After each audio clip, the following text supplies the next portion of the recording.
Women's day ஸ்பெஷலாக பார்க்க போகிறோம். உமன்ஸ் டே ஸ்பெஷல் என்னென்னா பிரியாணி தான். First of all I wish you a very happy women's day for all. First green chillies ஒரு 5-6 எடுத்து கட் பண்ணிக்கணும். அண்ட் பை த வே ஆனியன்ஸும் 1/2 kg எடுத்து கட் பண்ணிக்கணும். அதே மாதிரி டொமேட்டோஸும் 1/2 kg எடுத்து கட் பண்ணிக்கணும்.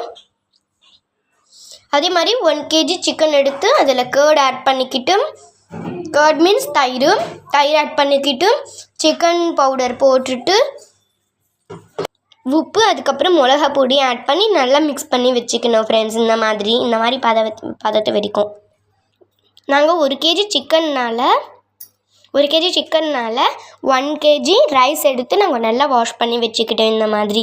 அதே மாதிரி இந்த மாதிரி இஞ்சி, தட் மீன்ஸ் ஜிஞ்சர் வந்து ஒரு 2-3 எடுத்து கட் பண்ணி வச்சுக்கணும் ஃப்ரெண்ட்ஸ். இந்த மாதிரி கேஸ் ஸ்டவ்வில் ஒரு டபரா எடுத்து வச்சுக்கணும் ஃப்ரெண்ட்ஸ். இந்த மாதிரி பட்டை கொஞ்சம், லவங்கம் கொஞ்சம், இலை கொஞ்சம் எடுத்துக்கணும், ஏலக்காய். இப்போது ஆயில் கொஞ்சம் ஊற்றி எல்லாத்தையும் போட்டு வதக்கிக்கணும் ஃப்ரெண்ட்ஸ். சீரகம் கொஞ்சம் போட்டுக்கணும், ஆயில் ஊற்றிட்டு பட்டை லவங்கம் எல்லாத்தையும் போட்டு நல்லா வதக்கணும். க்ரீன் சில்லிஸும் அதில் கொஞ்சம் போட்டுக்கணும்,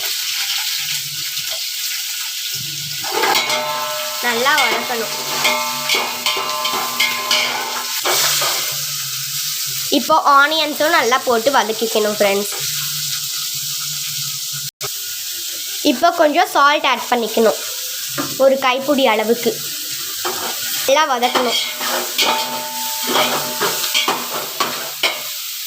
இப்போ கொஞ்சம் டொமேட்டோஸையும் ஆட் பண்ணி நல்லா வதக்கிக்கணும் ஃப்ரெண்ட்ஸ்.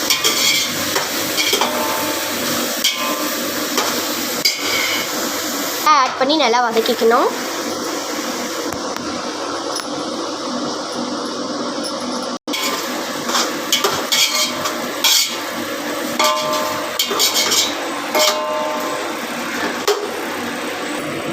நெக்ஸ்ட்டு கொஞ்சம் இஞ்சி பூண்டு பேஸ்ட் வந்து ஆட் பண்ணிக்கணும் பாருங்கள்.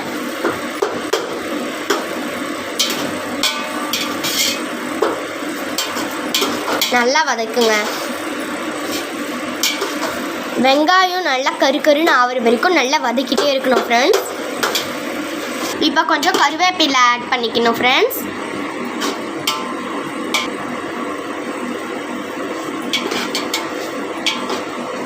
இப்போ கொஞ்சம் கருவேப்பிலை ஆட் பண்ணி நல்லா வதக்கிக்கணும் ஃப்ரெண்ட்ஸ். வெங்காயம் தக்காளி நல்லா வதங்கினதுக்கப்புறம் சிக்கன் போடணும் ஃப்ரெண்ட்ஸ். இப்போ சிக்கன் ஆட் பண்ண போகிறாங்க எங்கள் அம்மா. ஸோ சிக்கன் ஆட் பண்ணணும். இது வந்து வெங்காயம் தக்காளி நல்லா வதங்கினதுக்கப்புறம் தான் போடணும். அதுக்குள்ளே போட்டிங்களன்னா டேஸ்ட் நல்லா இருக்காது. பாருங்க, நல்லா மிக்ஸ் பண்ணிக்கோங்க.